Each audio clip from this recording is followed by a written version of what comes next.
prob. Always down to clown with the DTNS crew. Down to clown.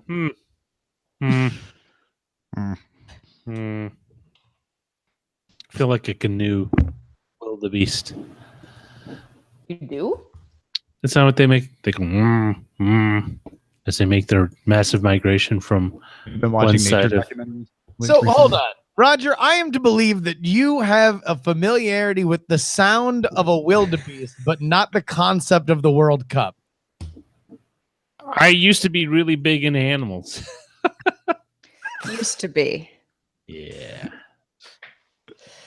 I'll be honest. Growing up, I played sports, but I was never really interested in competitive sports. Okay, but there's a difference between that, which is a fair point to make, and we respect you for it, and saying I've never heard of the World Cup. Which I didn't say I've never heard of it. I just didn't. He just said he was not up to date on what was going on. I was not up to date on. You're overplaying your hand.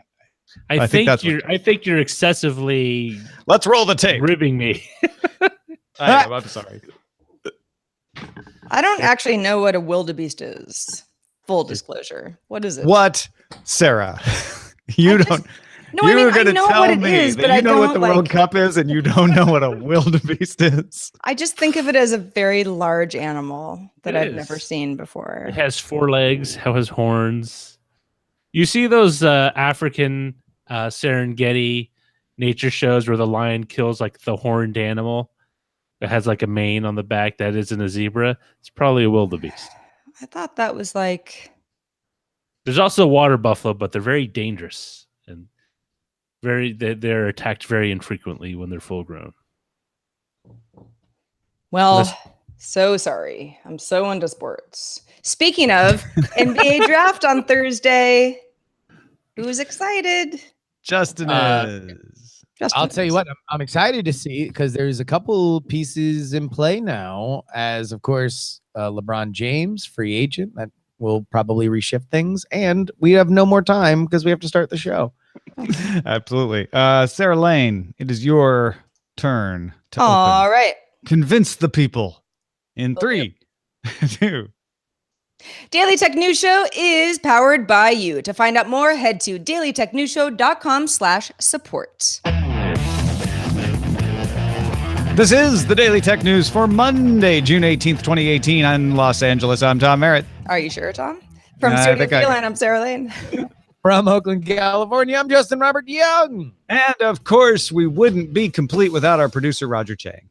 Hello. I do know what a wildebeest is. I'm a little fuzzy on the World Cup. That's okay. Listen to the pre-show on Patreon for more on that. Let's start with a few tech things you should know. Google will invest $550 million in China's second largest e-commerce company, JD.com. Tencent and Walmart are also investors in JD. SurveyMonkey registered for an initial public offering on Monday. SurveyMonkey, which was founded in 1999, says it currently has over 3 million daily users. Sandia National Laboratory is adopting HPE's ARM-based supercomputer called Astra as an experimental platform for nuclear research. If it goes well, it could be actually integrated in regular research. Astra is a more powerful, efficient supercomputer with faster memory speeds than x86 CPUs, which makes it great for bandwidth-sensitive applications. The U.S. Supreme Court says it will hear Apple's appeal against a ruling that Apple breaks antitrust laws with its App Store. A class action lawsuit says Apple monopolizes the sale of apps, leading to inflated prices. Google's Datally app, which helps reduce data usage, has added the ability to find nearby Wi-Fi hotspots, set data limits for yourself and others, and find unused apps that consume data so you can delete them. That last one is something I want. Definitely. Yeah. All right. Let's talk a little bit more about 911. This is one of those stories that I think is good, but it's getting a lot more buzz than I expected. Maybe it's because it's one of those Apple finally getting on board with something other phones have, and the iOS people getting very excited. Apple announced that iOS 12 will automatically share your location with first responders during 911 calls in the U.S. if the call center supports it. So there's a protocol that iOS will support. Any emergency call centers here in the U.S. that support that will be able to automatically locate it. And it's more than just geolocation with Wi-Fi and GPS. There's a improved way of doing it. In fact, Apple says it should exceed the FCC's 2012 requirement of pinpointing your location within 165 feet, a minimum of 80% of the time, which is very accurate. And they say there's assurances that location info will only be shared with the 911 center during the call and won't go anywhere else. Doesn't it kind of seem like 911 in 2018 is almost outdated? Like, shouldn't there be? I think this is part of it, right? It's like, well, if you were in an emergency and you really needed help, and someone on the other line is like, where are you? What's the cross street? That kind of thing. Like, this is really helpful. What's interesting is that it sounds like what Apple's doing is basically absorbing another company that's been doing this for a while, but iOS 12, will not make you download this separate app, which of course a lot of people would know to do. Sure. I almost wonder whether or not there's something to just having an app where the full range of sorting what issue you need with the government, your local government, that if it's like an absolute emergency, it should be different. Like, I don't know. It seems like there's a lot of data that when we interact with law enforcement, we would be more willing to do it if it had less friction that we have in almost every other way of life. I kind of feel like 911 is doing what you're saying. No, because you still have to call them. Well, like, I mean, you have to make a phone call, and in many situations where you need 911, that's a major problem. But that's the whole point of this. I can squeeze my phone and press a button. I don't have to actually dial the numbers anymore. Sure. Right. And like, let's say, I don't know, you're bleeding out. You can't talk. Like, somebody can pinpoint you and get to you more quickly. I mean, I can say, hey, voice activated assistant, call the emergency. Call, I don't want to say 112, but yeah, no, I'm saying that this is a good step in the right direction. I'm also anding. I think that we could even go further than that. I thought you were trying to get to a 911 as a joke in your town. Joke. That's a whole other thing. He was headed there. Depends on the town. On a totally different note, Microsoft has acquired Flipgrid, a video discussion platform app that uses video to make collaborative lesson plans where students can discuss and reply to topics with video clips at home or in the classroom. Microsoft VP Iran Medido said that Flipgrid will continue to work across Microsoft, Google, and partner ecosystems. The company also says more than 20 million teachers and students in more than 180 countries are now using the service. I had never used it before, not a student, but I did actually play around with it a little bit earlier, and it's very cool. It seems unorganized, almost in the way that I would assume Facebook might have been in the early days when it was a lot of students and nobody else. But knowledge base is cool. And the fact that Microsoft is dropping paid plans now that they're acquiring Flipgrid means that they're serious about the education sector. Oh, yeah. No, they need to be. Microsoft really wants to supplant Google and keep Apple declining in the education space. The education market is a competitive market for all three of those companies. And not to discount Facebook and Amazon, which also have a passing interest. But hardware-wise, you can sell a lot of hardware. If your business is selling hardware, which Google's is with Chromebook and Apple's and Microsoft certainly is as well, you want to have as many advantages. And being able to say, hey, we're the folks that bring you Flipgrid, we're the power, we can give you a little extra with that, it's another checkbox. It's not going to make all the difference, but it's another thing to add to that list. GeekWire noticed that Amazon has discontinued the Mayday button on its Fire tablets. Mayday was a service first introduced with the Fire phone that let users reach a human for face-to-face support with one tap. Fire tablet owners will continue to have access to support via phone, chat, and email, and screen sharing with support staff will remain functional. I always wondered if this was a bad idea, and I assumed Amazon had taken enough precautions and was done the calculations to assure that the money spent on it would be well worth it and increase subscriptions.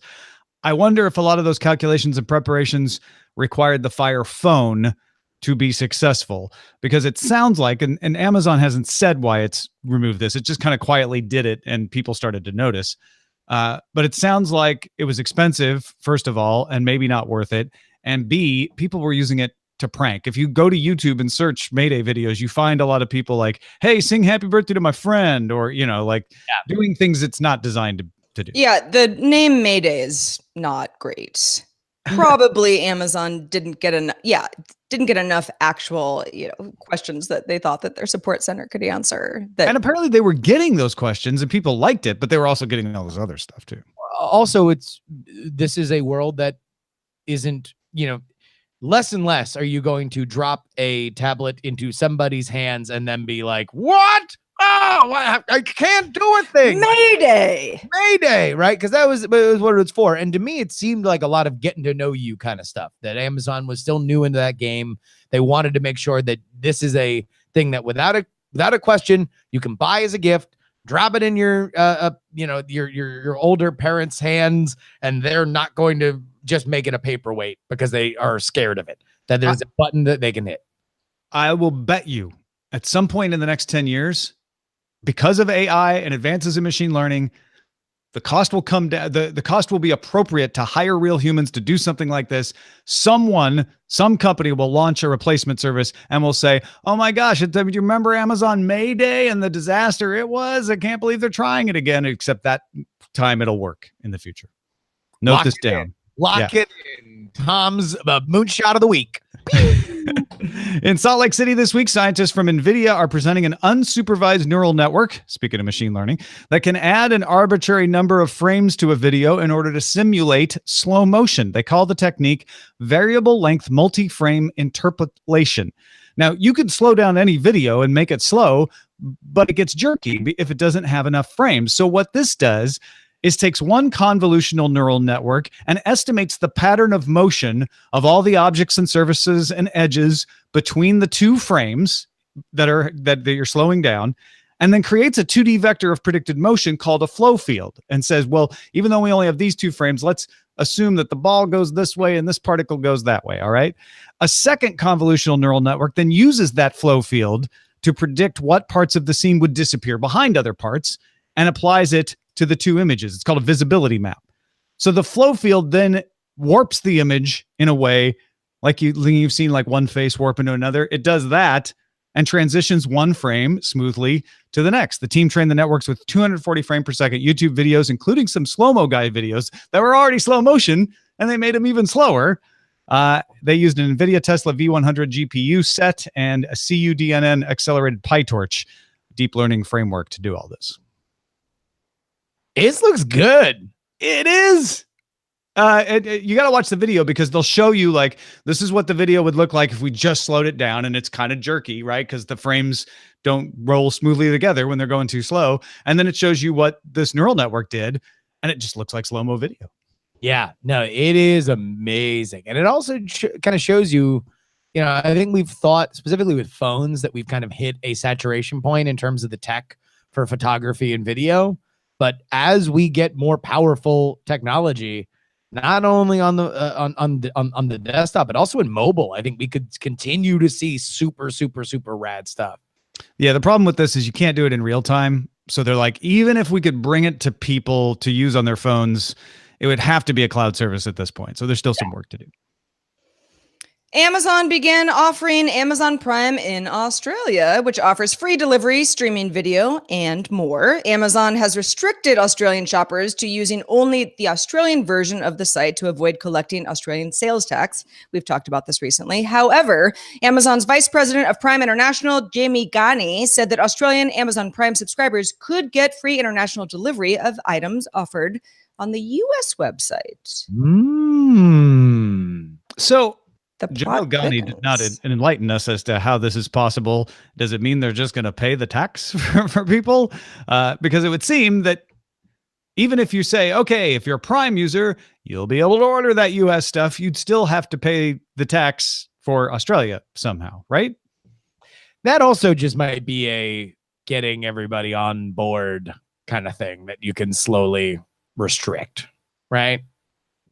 Or maybe not. I don't know. I mean, the whole point of this was, that, Australia was having its own store, didn't have the same stuff that maybe the US store had. I am of the opinion that possibly the view that possibly it's kind of like Costco, where they make a significant chunk of their revenue based on membership cards, not just merchandise sales. Well, that's absolutely true. You're right. And so this might be like, well, yeah, we might have to pay the import tax, but we're going to bet that not enough people buy a lot of big items. And so the tax will not exceed the amount of revenue we would get from people just signing up and paying the annual subscription fee. Yeah, I would modify that a little bit. Where they make their money is selling items to the subscribers because they're going to buy more if they're a subscriber. But I think you're right. They're betting that, okay, if we get them to sign up as a subscriber, they'll buy more stuff. And honestly, most of it will be in Australia. So just saying that you'll be able to get the stuff from the US will end up bringing them in, but we won't have to pay that much extra. That could be it. It's definitely, it's definitely a gamble, but they probably have the statistics to say like, hey, yeah, some people's stuff will buy like, an oddball, $2,000 item from the US, but most of the stuff is like $10-$20 and it's pocket change to the amount of money we're going to rake in from. It would not be unusual for a site to say people complain more than they actually use, and then just bank on that in this case. Well, folks, if you want to get all the tech headlines each day in about 5 minutes, be sure to subscribe to Daily Tech Headlines. It's available on the Anchor app, Google Home, the Amazon Echo, and of course, as a podcast. You can find it at dailytechheadlines.com. The internet and conspiracy theories. We think of them as hand in hand these days. The Next Web has reposted an article from The Conversation written by Karen Douglas, a professor of social psychology at the University of Kent, about how conspiracy theories spread online. Now, a lot of you probably think the internet is responsible for a rise in conspiracy theories, and Professor Douglas points out there's no evidence that the internet makes conspiracy theories spread, but there is evidence that it deepens the commitment to believing them among those who already do. So just running through the article, which is absolutely worth a read, and she's got great citations of all the studies that she's talking about. The Conversation does a great job. She points out, first of all, conspiracy theories aren't new. They go back to ancient Rome. There's a whole book called Conspiracy Narratives in Roman History where you can read about it. There's no evidence that people are more prone to believe conspiracy theories now because of the internet. An analysis of published letters to the editor of the New York Times showed that between 1897 and 2010, theorizing remained steady. Conspiracy theories remained steady, with peaks only happening during the Depression in the late 1800s, not even the 30s, but the late 1800s, and the Red Scare of the 1950s. That's when the conspiracy theories spiked. But since the internet happened in the mid-90s, there hasn't been another spike like that. The conclusion that she comes to in her article is that it seems like conspiracy theories are deepened in some online communities. Believers tend to join communities, and she cites all the studies that support this. Believers tend to join communities with other believers. Those communities tend to keep out non-believers and filter out any contrary information. So it strengthens their belief because they build their own little echo chamber. And believers in one theory are more likely to share another conspiracy theory, even if it's unrelated. 77.92% of likes and 80.86% of comments were from users usually interacting with conspiracy stories on other conspiracy stories, according to another one of these journal and peer-reviewed studies that she talks about. So I love this because I'm constantly saying, well, hold on, fake news, conspiracy theories, echo chambers. What's the evidence say? This is useful. This helps you actually build a way to combat it, to say, okay, now we know where the problem is. The problem is the people who believe them solidify. What can we do to relieve that? Well, and I think the easy answer, which is what I came up with this morning, is like, well, but the internet, it just helps, information travel faster, right? So none of this has really changed over the years. It's just that the internet is heightening all of this. But it doesn't really address the issue of why this happens in the first place.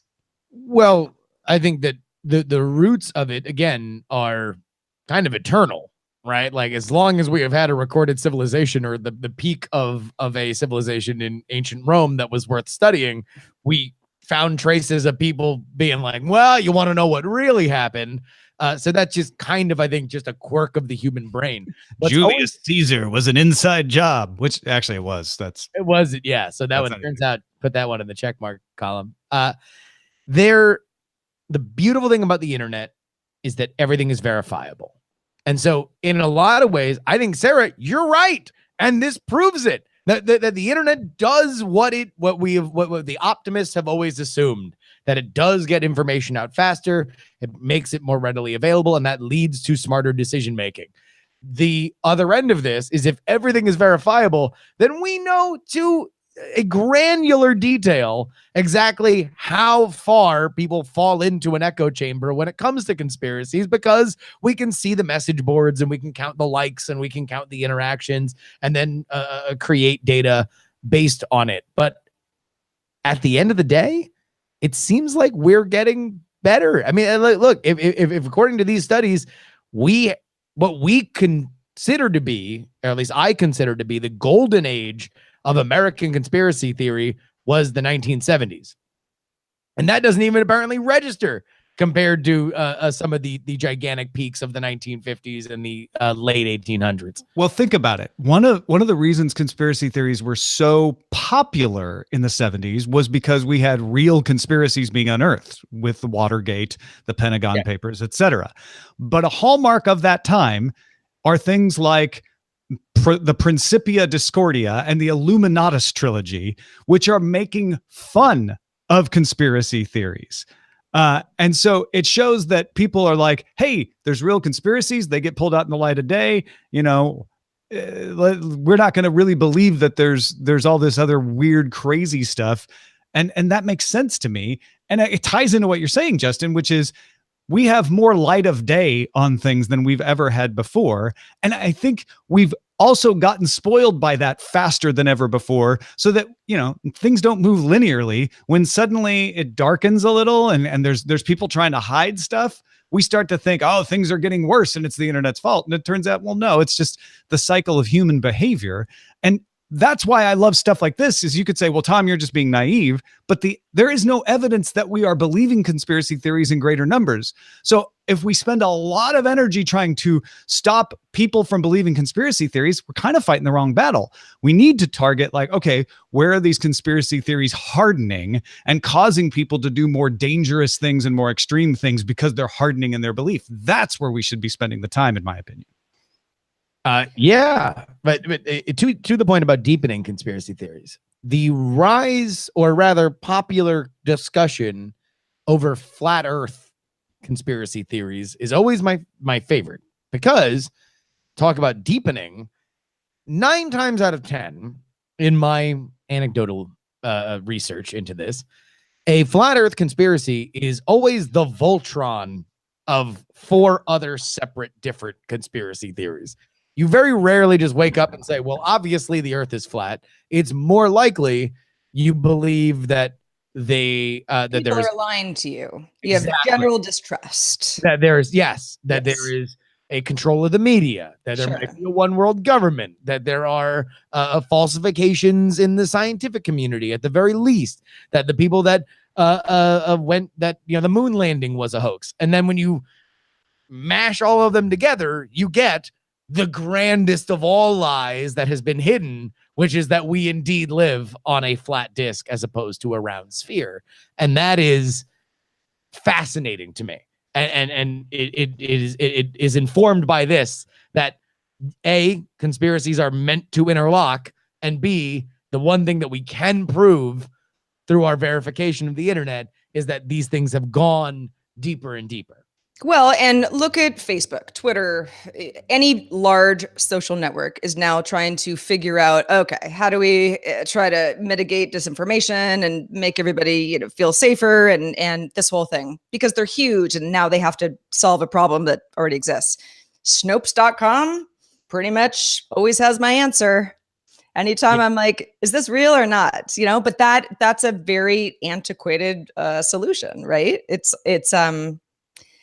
That's the only real website that I can think of. I mean, unless you're like trolling Reddit for a while, that, you know, kind of seeks to unmask a lot of these things instead of people just sort of talking bubbles. Oh, there's, I mean, first of all, yes, it's the only one that's broad, but there's PolitiFact. There's factcheck.org. They're very politically oriented, but also you can just do a search. I think we forget that. Like, you don't even have to go to Snopes. Just be like, hold on. It's always the first result. What does the New York Times have to say about this? What is, and maybe you don't believe the New York Times. What are the journal articles say? Like, you can find reputable sources that comment on stuff. So they're, just, you don't even need, Snopes is great because it takes all that stuff and puts it together for you. But there's more information out there than ever if you just go and look for it. Very true. The human race will begin solving its problems on the day that it ceases taking itself so seriously. Hey, speaking of Reddit, thanks to everybody who participates in our subreddit, submit stories, and vote on other stories at dailytechnewsshow.reddit.com. If you want to hang out on Facebook, we're there too. Facebook.com/groups/dailytechnewsshow. Let's look in the mailbag, dare we? We got a nice email from Patrick in Maine who says, I've been listening to Tom Merritt hosting shows for a long time now, a decade.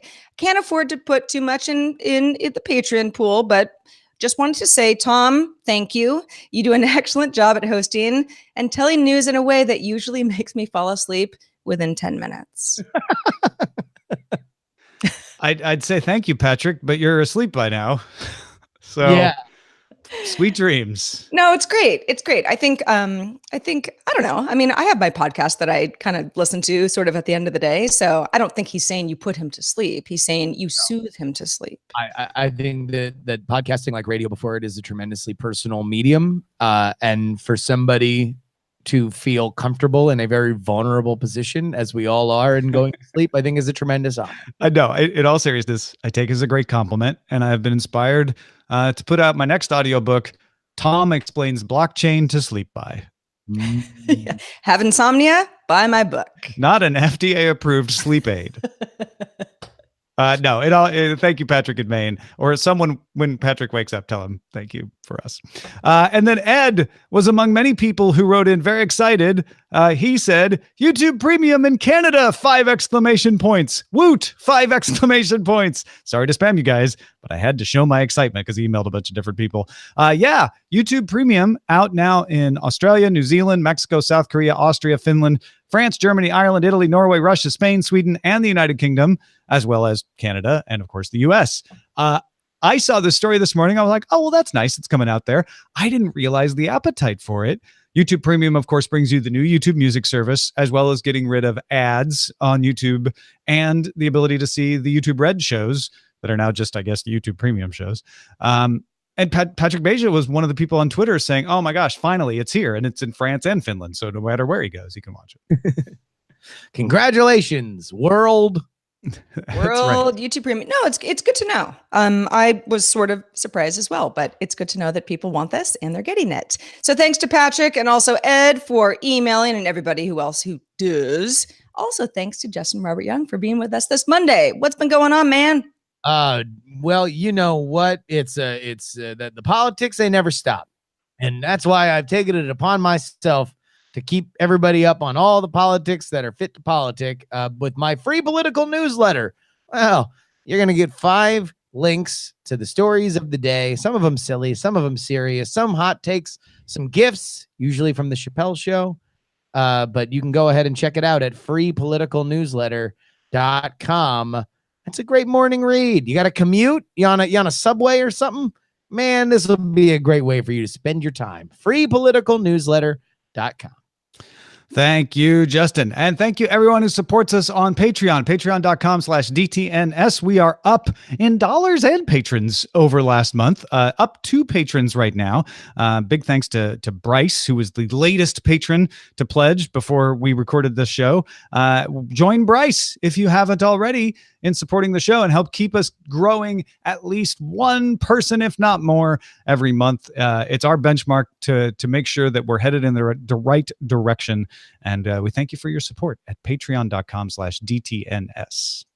Our email address is feedback@dailytechnewsshow.com. Love your feedback. Love your stories. Keep them coming. We're also live Monday through Friday at 4:30 p.m. Eastern, 2030 UTC. You can find out more at dailytechnewsshow.com/live. Back tomorrow with the now very happy to have YouTube Premium, Patrick Beja. Talk to you then.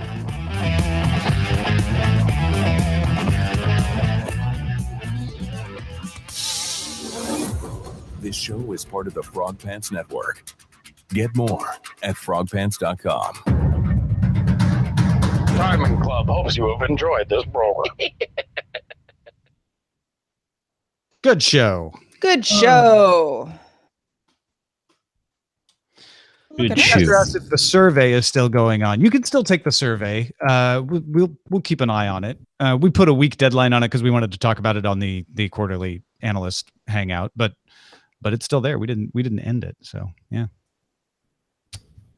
But, Feedback what do you is good feedback. what do you think? Tom's bookcase. It has to be a green screen. No. Uh, That could be any episode, anytime. Plus, it only applies to video. Flat Earth is the Voltron of conspiracy theories. That's good. I like that one. People voted up no rise in conspiracy theories. They say That's funny. you can know it and still deny it.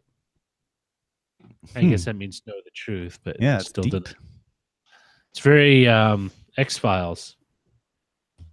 Did they start the new season? Do they have a new season? I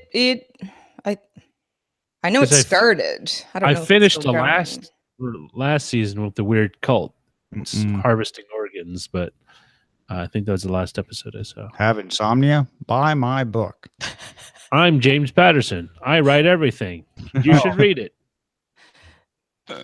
I remember when SNL made fun of his somewhat prodigious writing, and they had Robert De Niro as kind of this as kind of the kind of that character, the author, James Patterson, and all these titles were ridiculous, were so funny. One of them that stood out was the Pokemon Deception.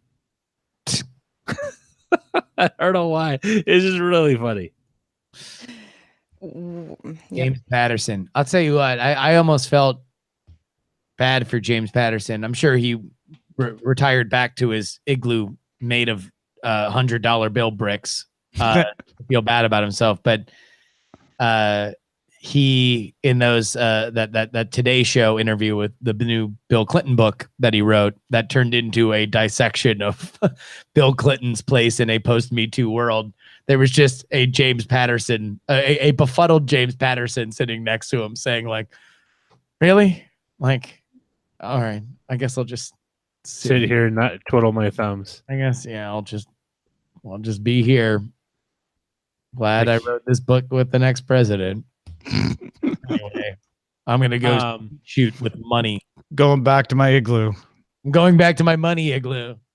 I like Flat Earth as the Voltron conspiracy theory. Yep. I'm Going into once, it. going twice. Sold. Sold conspiracy. Would you guys mind terribly if I Yes. took off? Yep. I wouldn't mind at all. We'll talk about you constantly after you're go gone. ahead and leave, but then the conversation. Remember the movie The Constant Gardener? Well, this is the constant gossip. The constant gossip. I can understand, and I will rejoin you guys on Thursday. But thank you for allowing me to bow out early. Oh yeah, no Thank problem, you man. for Thanks for being here. Thanks, Justin. See you Thursday. You know, I forgot. I know we said Lamar Wilson was going to be on the show on Friday, and then we did not acknowledge that. Oh, but I'm not we sure how many actually people- didn't because. All right, so this is a coincidence. Did we Completely, not say that on Friday? it's a completely fortunate coincidence. I miswrote Justin for Monday, so you said Justin. Oh, really? Even though it meant yes. I did Oh, say I'm looking. Yeah, I'm looking at that now. That's why I didn't want to Was say it a anything. mistake or Yes, it was clairvoyance, Roger? I know. I didn't realize it until after the show. It's like, just don't say anything. Roger We'll be is so fine. good as a producer. He can see through time.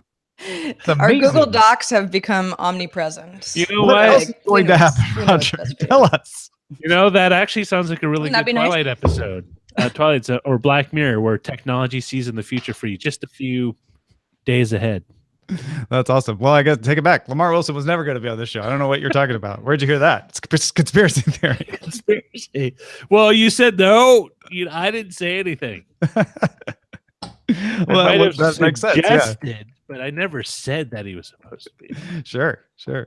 Well, if you were like, wait a minute, isn't Lamar on Monday sometimes? Yes, and he will be again. Don't worry. He had something come up at the last minute today.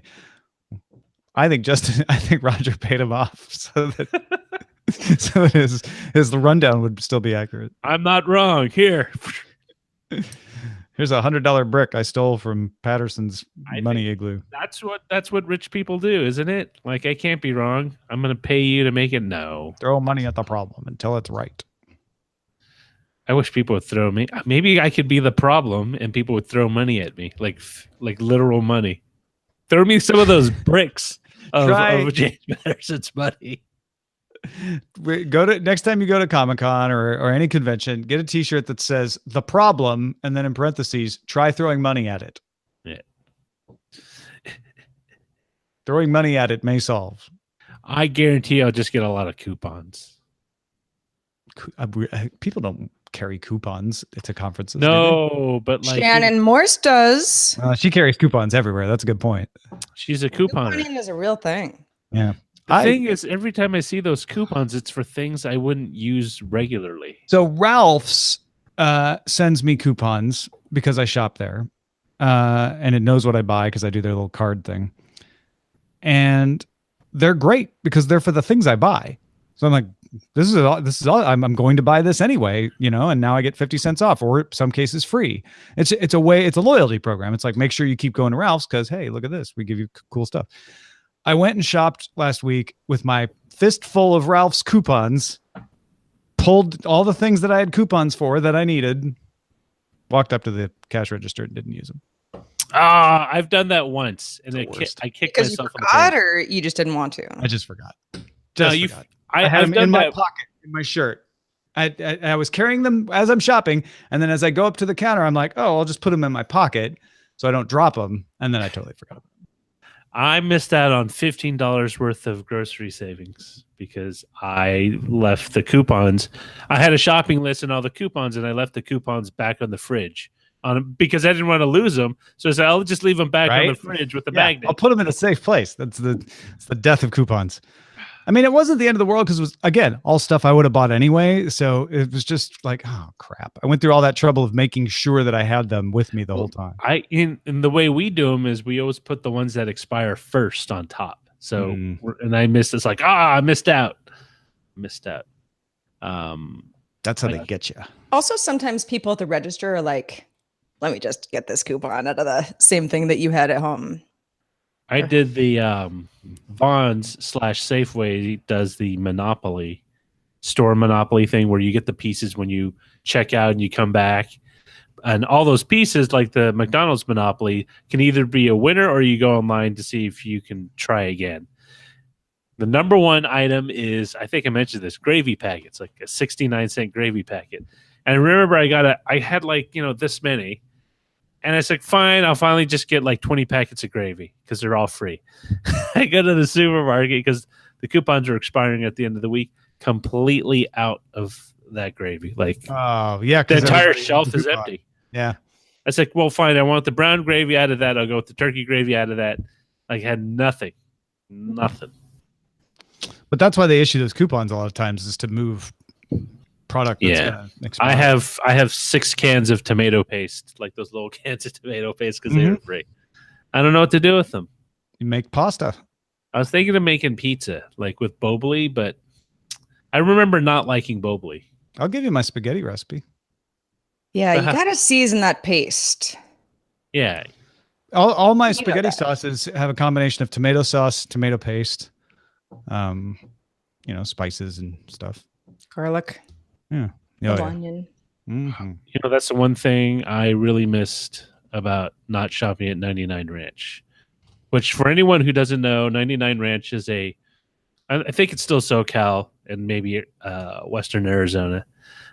supermarket. Oh no, and also in Texas, supermarket that was originally focused on the Asian American market, right? So We had them up in the specifically, Bay Area too, didn't we? no, we had something like a 99 Ranch. All right. Oh no, they did. It was on the East Bay. Yeah, that's what I thought. So and like I guess 10 years ago got bought out by a big American supermarket chain. But one of the things they offer in the produce aisle is peeled, ready to smush garlic pieces, which is great because normally when you buy garlic, they're like little onions. You got to peel them and do all. These are all already shucked, ready to be. They sell that at Ralph's and Whole Foods too. They were so cheap. They were like, oh, that's why it was like a package for like 99 cents. That's pretty good. Yeah. Is that where the 99 comes in? Are things? Is it like 99-cent store or no? No. It's a full-fledged supermarket, except that 90% of the stuff they stock is Asian. So like instant noodles. They do the standard Asian American like butchery, like the fish in the giant tanks, so that when they butcher the fish, it's fresh, like it's still alive. Various parts of the cow that most Americans probably wouldn't eat, like tripe, the brain, parts of the organ, and stuff like that. Although these Chinese Americans are big fans of the pork rinds because it's very similar to a snack that's a Chinese snack that's very similar, where you fry. Except that when you fry it, you wok fry it. It's not a deep fry. The skin where it's crispy. People love the pork rinds. Lechon, kind of. Yeah, I guess that would be. Lechon has more meat stuck to it, though. Yeah, and it's weird because a lot of that stuff does have the fat and other underlying tissue, which most people might be put off. Although I like it, but it's not good for you if you eat too much. Oh, but so good. So hungry now. I went to Should've got Subway yesterday, so that happened. Ever since the whole we made our bread out of that one ingredient that they used in exercise mats or something, I haven't gone back. Yeah, I don't do it often, but I don't know. I wanted a sandwich, and it was so close, and it was good. I think I'm trying to remember I think it was the meatball. The meatball is the only thing I really got there that I liked. So when you were saying you missed 99 Ranch, you're saying you missed it before it got bought or something? Oh no, I admit one of the things is that what I miss about it is that it's very far away and it's a very infrequent shopping experience for me. There's a bunch near you. Yeah, like 45 minutes away. It's not near, but it's close. Oh, they're like in Pasadena and down in El Monte. Like I know, I was just at it like 2 weeks ago. Oh, okay, all right. Too much of a drive. Gotcha. You know how it is. It's not the distance. It's the traffic. Yeah, and there's no direct road, I guess, is there? And as with all things Asian American, the parking lots are always packed. I think that you could just unlike other parking lots with Los Angeles there and go work. No, I mean like it's always packed, no matter when you go on a weekday, weekend, morning, evening. My statement still stands. People need groceries. Oh, they sell those little desserts things, like my peanut milk soup. Oh yeah, I saw your picture of that. It's really nauseating if you think about it, but it's good for me. It's soggy peanuts and sweetened milk. I don't know if it's because we've been watching so much Terrace House, but Eileen went over to Mitsuya Marketplace this weekend and bought a bunch of groceries there. So she made Japanese curry and I made you're close to that one. Oh yeah, it's right. It's pretty near. Yeah. Some ground beef and what else did she make? She got these little like anchovy snacks, Japanese anchovies. So much good stuff over there. So good. It is, and I don't understand why they can get those great prices, because 99 Ranch now is owned by a large American supermarket conglomerate. But like strawberries, I got a basket of just standard size strawberries, 99 cents, and they're all good. Like it wasn't like, oh, these are really bland or anything. For anyone who wants to know, this is what milk peanut soup looks like. Let's see. Ugh. It's like some tapioca nightmare. No, there's no tapioca. It's literally sweet. I know. milk It just and kind of has peanuts in that it. like. Ooh. Well, I'm So not going to say it's bad because I've never had it. if you like peanuts, you'll like it. I think. Sort of. If you like peanuts in your cereal in the morning, you'll like it. Is there a And who peanut doesn't? cereal? 99 Ranch is owned by Tawa Supermarket Incorporated, a Taiwanese company. Is it? I Mhm. remember them getting bought out by. No, apparently not. Hmm. Apparently they got bought out by Tawa Supermarket Company, which is a big company. Buena Vista, Nevada. And it maintains Oops. its own production facilities in China for quality control and cost. Southern California. Also, call me a conspiracy theorist, but You're a bunch of conspiracy theorist. strawberries that taste good for that cheap, something weird. They're made of people. What's the trade-off? Typically on that stuff, it's because they buy what the supermarkets don't buy. Right. Yeah. So- It's like overstock for. When a supermarket goes, like the buyer goes out, they go to. Well, my dad used to go to. You go to like a wholesaler, and you say like, I want 20 cases of that head of lettuce, 5 cases of these tomatoes and stuff like that. But the Vons and Safeway and Ralph's, they all get like first dibs because they're like buying a lot, like thousands. So because 99 Ranch and a lot of other grocery stores are smaller, they just like, well, I'm going to buy this many. We'll buy all the stuff that you couldn't sell, so we'll get it cheaper, slightly.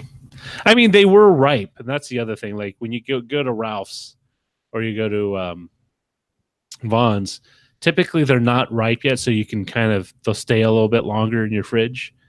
But like the ones at 99 Ranch were like, okay, these are ripe. You got to eat them like in the next 2 days. Jason Well, Chen. I Man, this gotta- guy. I gotta make myself go to 99 Ranch one of these days. You'll love it. Actually, I don't think it was acquired. In 1993, 99 Ranch invested in a Chinese-Canadian supermarket chain called TNT Supermarket, along with Uni-President Enterprises Corporation of Taiwan, but it never sold itself. It does franchising, though. Oh, E&E supermarkets. Huh. Interesting. Yeah. Well, there you go. It's really good. I like themed supermarkets.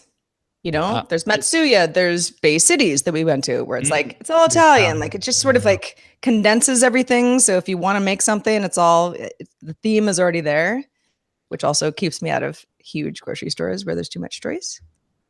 But like the prices are great. I mean, most of it's prepackaged stuff, but even on the fresh stuff, it's pretty inexpensive. Let's say a quick goodbye to the video, folks. Bye. Thank you for being with us. Day. See you tomorrow.